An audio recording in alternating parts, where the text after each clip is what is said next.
I mean, it's straight down over the past few days since they announced it.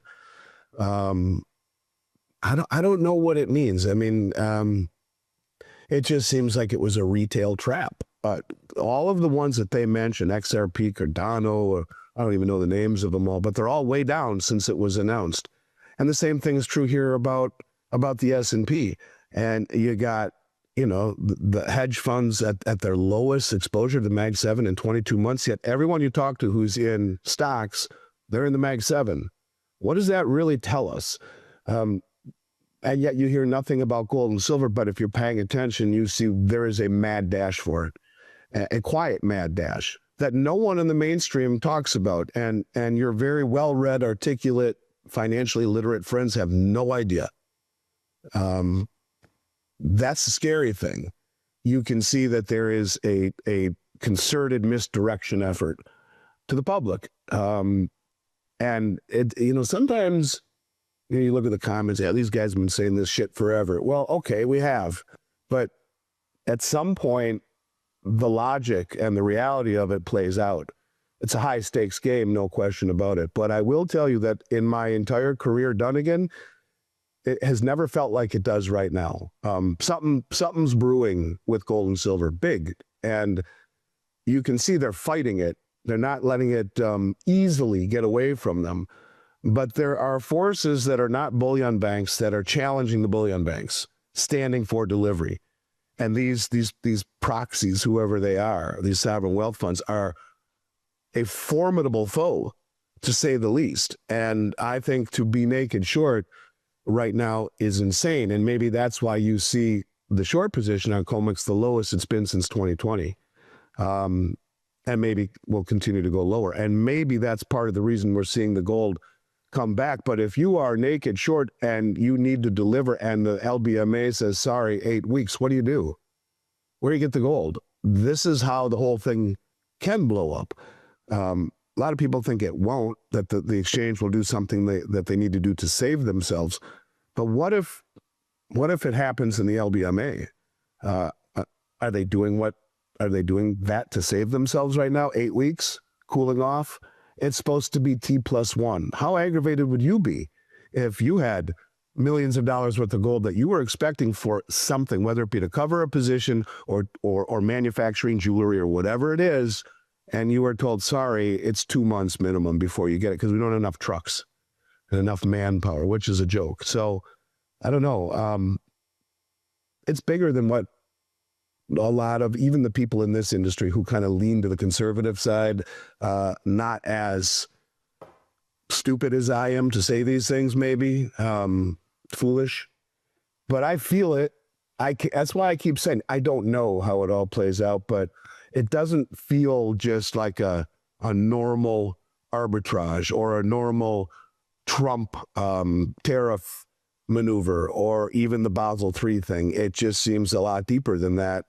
I guess only time will tell. But, as far as retail, we've seen it begin to pick up. We've seen premiums start to slowly rise, availability start to slowly wane, slowly.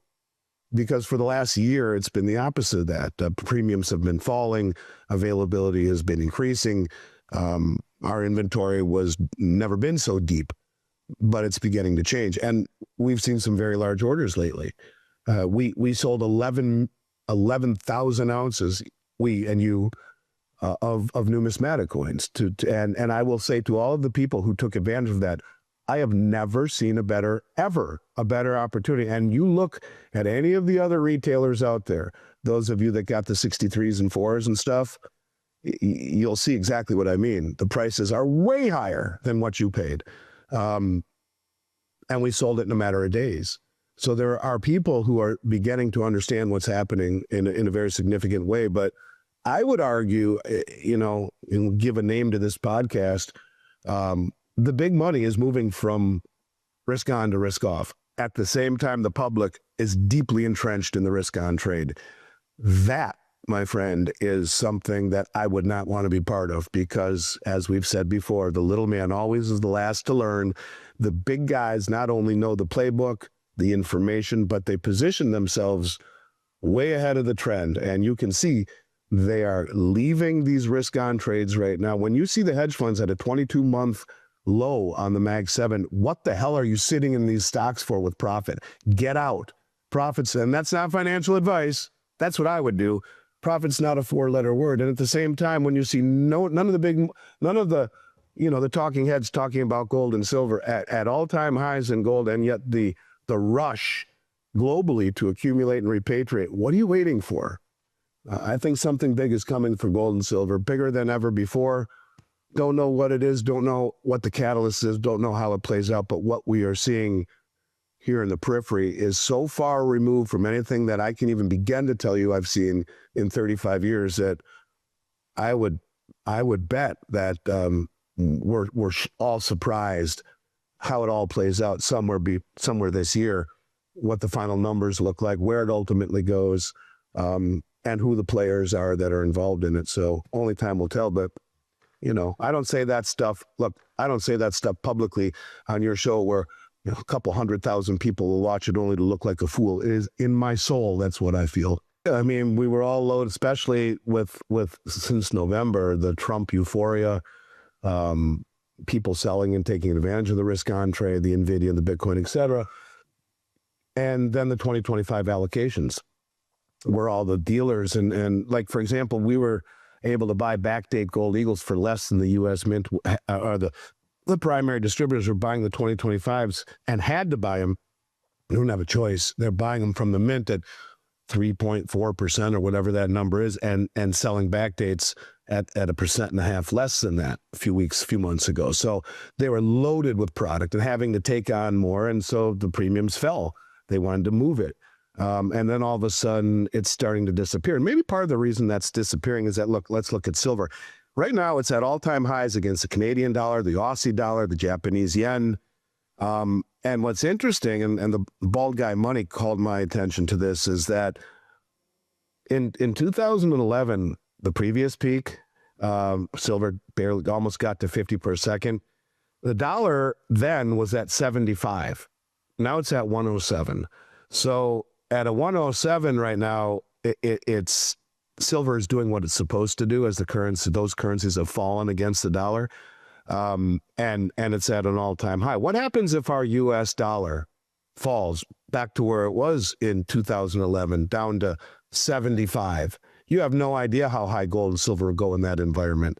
And certainly it could. I mean, inflation is here to stay. And when we get into this recessionary environment, what is the Fed going to do? Are they going to lower rates again and pivot and re-inject QE again and start to, just say to the world, we're trapped? Holding dollars right now is a losing proposition. And I've mentioned, Luke Groman talks about net since 2014. There have been no new treasury purchases net by central banks. On a net basis, they've been selling treasuries to the tune of almost $700 billion while buying $800 or $900 billion, what they account for, a lot more that they don't, in gold, which is the only other tier one asset. So you got a lot of awareness around the country, around the world, not here yet, but because there has been over the past couple of weeks this renewed awareness by the metals crowd, it doesn't take a lot, to blow through inventory. Once you do that, now you're getting into just 2025s. There's no value there. There's no bargain there. I've been screaming to people for forever on your show that this is strange, the premiums and the availability. And I've been through this so many times, done again on lesser. It's never been as extreme. It would be like this, but now it's like this. My whole career, I've seen periods of time where, the mints in general are very inefficient.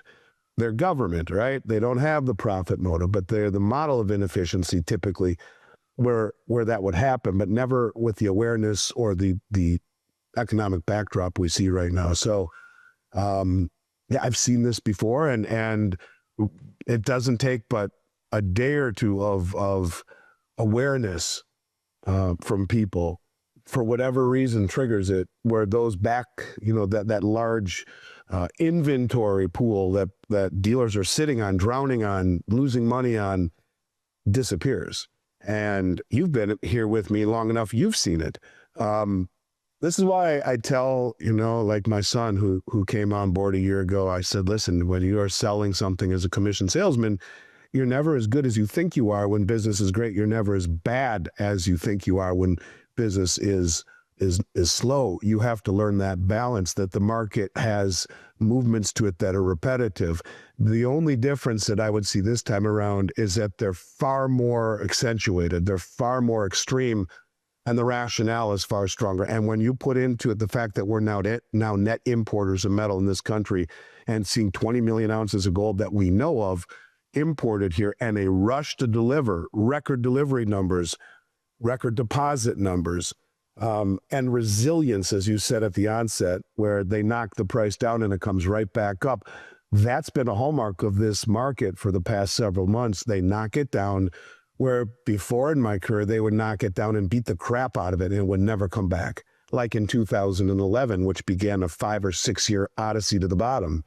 That ain't the case this time. So it's not going straight up, because there is certainly some pushback by those large institutions who are, fighting an existential threat for their livelihood by being stupid enough to be naked short all these years. But like I've always said on your show, the only way to manipulate a market over an extended period of time is to push it in the direction that it is going. So I always said that those same traders will find a way to flip-flop and screw to the nth degree the people on the other side. Those will be probably some of the American hedge funds who think they're smarter than the market. But I guess we'll see.